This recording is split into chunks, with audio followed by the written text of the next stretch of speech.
தமிழில் கற்போம் சேனல் வியூவர்ஸுக்கு வணக்கம். இந்த வீடியோவில் block diagram of digital communication அதை பற்றி தான் பார்க்க போகிறோம். இந்த பிளாக் டயக்ராமில் முக்கியமான பிளாக்ஸ் மட்டும் இதில் இருக்குது. இது இல்லாமல் ஆப்ஷனலாக encryption, multiplexing, spreading, multiple access, equalisation இதுக்கெலாம் பிளாக்ஸ் இருக்குது. ஆனால் அதெல்லாம் ஆப்ஷனல் தான் அப்படின்றதால இந்த பிளாக் டயக்ராமில் அதெல்லாம் இல்லை.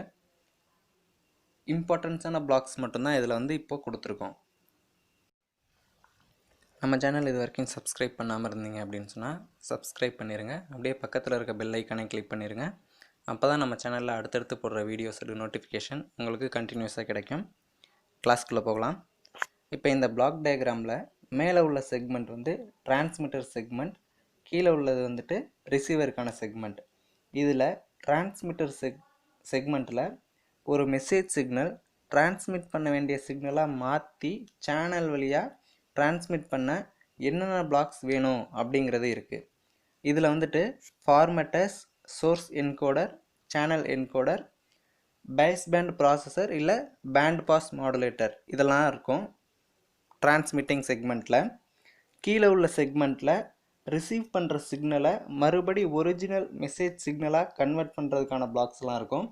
அது எப்படி இருக்குன்னா, டிரான்ஸ்மிட்டர் செக்மெண்ட்டில் உள்ள பிளாக்ஸுக்கு ரிவர்ஸ் ஆப்ரேஷன் செய்கிற மாதிரி தான் இருக்கும். டிரான்ஸ்மிட்டிங்கோட ரிவர்ஸ் ஆப்ரேஷனாக தான் ரிசீவிங் செக்மெண்ட்டோட ஆப்ரேஷன் இருக்கும். ஒவ்வொரு பிளாக்ஸும் என்னென்ன பண்ணோம் அப்படிங்கிறத பார்க்கலாம். முதல்ல இன்ஃபர்மேஷன் சோர்ஸ் அப்படின்னா என்னென்னு பார்க்கலாம். நாம் சென்ட் பண்ண வேண்டிய மெசேஜ் தான் இன்ஃபர்மேஷன் சோர்ஸ். அந்த மெசேஜ் சோர்ஸுன்றது டிஜிட்டலாகவும் இருக்கலாம், இல்லை டிஜிட்டல் இல்லாமலும் இருக்கலாம். எல்லா இன்ஃபர்மேஷன் சோர்ஸுமே டிஜிட்டலாக தான் இருக்கணும் அப்படின்னு அவசியம் இல்லை இல்லையா? அது டிஜிட்டலாக இருக்கலாம், அனலாகாக இருக்கலாம், எலக்ட்ரிக்கல் சிக்னலாக இல்லாமல் வீடியோ சிக்னல், வாய்ஸ் சிக்னல் அப்படின்னு எதுவாக வேணாலும் இருக்கலாம். வீடியோ இல்லை ஆடியோ சிக்னலாக இருக்கிற பட்சத்தில் அதை முதல்ல நம்ம எலக்ட்ரிக்கல் சிக்னலாக கன்வெர்ட் பண்ணணும். அதுக்கு ஒரு டிரான்ஸ்டியூசர் யூஸ் பண்ணி அந்த வீடியோ இல்லை ஆடியோ சிக்னலை எலக்ட்ரிக்கல் சிக்னல், அதாவது அனலாக் சிக்னலாக கன்வெர்ட் பண்ணணும். அப்புறம் அந்த அனலாக் சிக்னலை டிஜிட்டல் ஃபார்முக்கு மாற்றணும். இன்ஃபர்மேஷனை டிஜிட்டல் ஃபார்மேட்டுக்கு மாற்றுற வேலையை தான் ஃபார்மேட்டர்ஸ் பண்ணோம். இந்த ஃபார்மேட்டர்ஸ் என்ன ஃபார்மேட்டுக்கு மாற்றோம் அப்படின்னு சொன்னால் அந்த ஃபார்மேட்டை டிஜிட்டல் மெசேஜ்னு சொல்லலாம், அப்படி இல்லைன்னா மெசேஜ் சிம்பிள் அப்படின்னு சொல்லலாம்.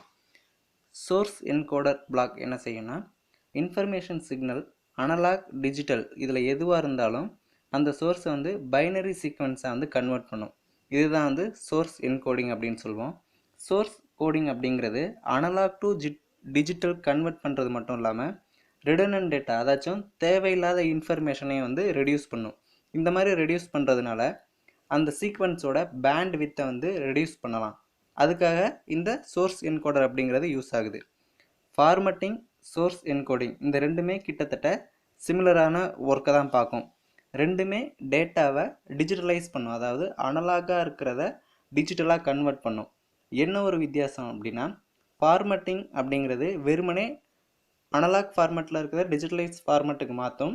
சோர்ஸ் என்கோடர் அப்படின்றது டிஜிட்டலாக மாற்றுறது மட்டும் இல்லாமல் அதை கம்ப்ரெஸ் பண்ணி அதோட பேண்ட்வித்தையும் சேர்த்து ரெடியூஸ் பண்ணுறதுக்கு யூஸ் ஆகுது. அடுத்தது சேனல் என்கோடிங். இந்த சேனல் என்கோடிங் பிளாக் எதுக்காகனா, டிரான்ஸ்மிட் ஆகிற சிக்னல் எரர் அக்கர் ஆகாமல் ரிசீவர் எண்டில் கிடைக்கணுங்கிறதுக்காக பயன்படுது. சப்போஸ் நாம் சென்ட் பண்ணுற சிக்னல் எரர் அக்கர் ஆனாலும் அதை கண்டுபிடிச்சி அதை கரெக்ட் பண்ணுறதுக்காக சிக்னல் என்கோட் பண்ணப்படுது இந்த பிளாக்ல. சிம்பிளாக சொல்லணும்னா, நம்ம பேரிட்டி செக்கர் ஜென்ரேட்டர்னு படிச்சிருப்போம். அதில் பேரிட்டி பிட்டை வச்சு எரர் அக்கர் ஆகுதா இல்லையா அப்படிங்கிறத நம்ம ஃபைன் பண்ணுறோம். அது மாதிரி எரர் கரெக்ஷனுக்காக இந்த பிளாக் யூஸ் ஆகுது. அடுத்த பிளாக் பேஸ் பேண்ட் ப்ராசஸர் இல்லைனா பேண்ட் பாஸ் மாடுலேட்டர், இது ரெண்டில் ஏதாவது இருக்கலாம். நாம் சிக்னலை லோ ஸ்பீடில் ஒயரில் டிரான்ஸ்மிட் பண்ணுறோன்னா அங்கே பேஸ் பேண்ட் வேவ்ஃபார்ம் யூஸ் பண்ணுவோம். எலக்ட்ரிக்கல் வோல்டேஜை பைனரியில் 0 இல்லை 1 மாற்றி இந்த வேவ்ஃபார்மை ஜென்ரேட் பண்ணியிருப்போம்.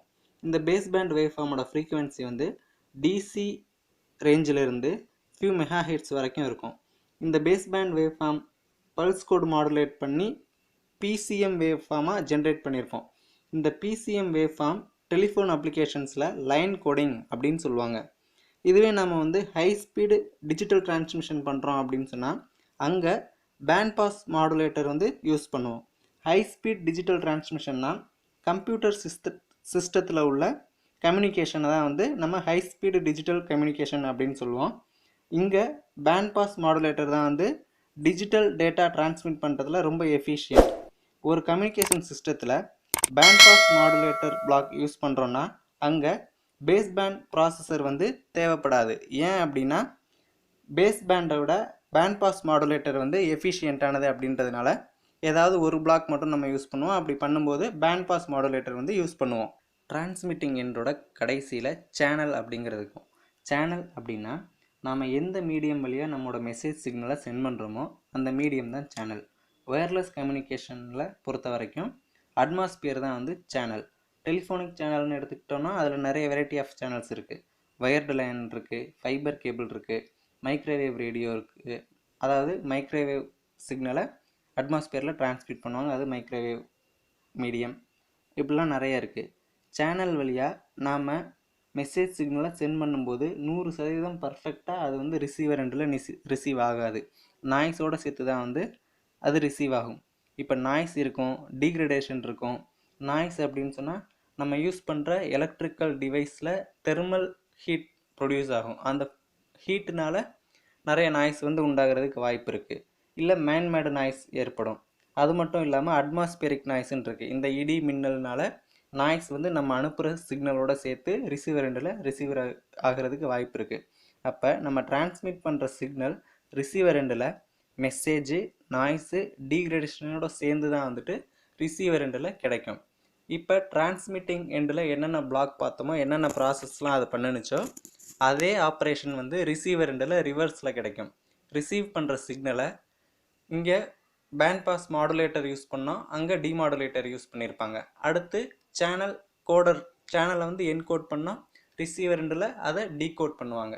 சேனல் டீகோட் பண்ணதுக்கப்புறம் அதை வந்து டிஜிட்டலாக இருக்கிறத ஃபார்மேட்டை சேஞ்ச் பண்ணுவாங்க. ஃபார்மேட் சேஞ்ச் பண்ணி நம்ம ஒரிஜினலாக என்ன வாய்ஸோ என்ன வீடியோ சிக்னலோ மெசேஜில் அனுப்பணுமோ அந்த ஒரிஜினல் சிக்னலை ரெட்ரைவ் பண்ணுவாங்க. இது எல்லாத்துக்குமே வந்து டிஜிட்டலில் சிங்க்ரோனைசேஷன் அப்படின்னு சொல்லி ஒன்று இருக்குது. சிங்க்ரோனைசேஷன் அப்படின்னா எல்லாமே வந்து ஒரே டைம் ஸ்லாட்டில் வந்து ஒர்க் பண்ணணும். நம்ம வந்து இப்போ டிஜிட்டல் எலக்ட்ரானிக்ஸ் படிக்கும்போது சிங்க்ரோனஸ் அசிங்க்ரோனஸ் அப்படின்னு படிச்சிருக்கோம். சிங்க்ரோனஸ் அப்படின்னா எல்லா இடத்துலையுமே வந்துட்டு ஒரே கிளாக் பல்ஸில் வந்து ஒர்க் ஆகும் அப்படின்னு சொல்லி படிச்சிருப்போம். அந்த மாதிரியே இது எல்லாமே சிங்க்ரோனஸ் ஆகி ஒர்க் ஆணுச்சு அப்படின்னு சொன்னால் தான் இந்த கம்யூனிகேஷன் வந்து பெட்டராக இருக்கும். இதுதான் வந்து பேசிக் டிஜிட்டல் கம்யூனிகேஷனோட பிளாக் டயக்ராம். தேங்க்யூ.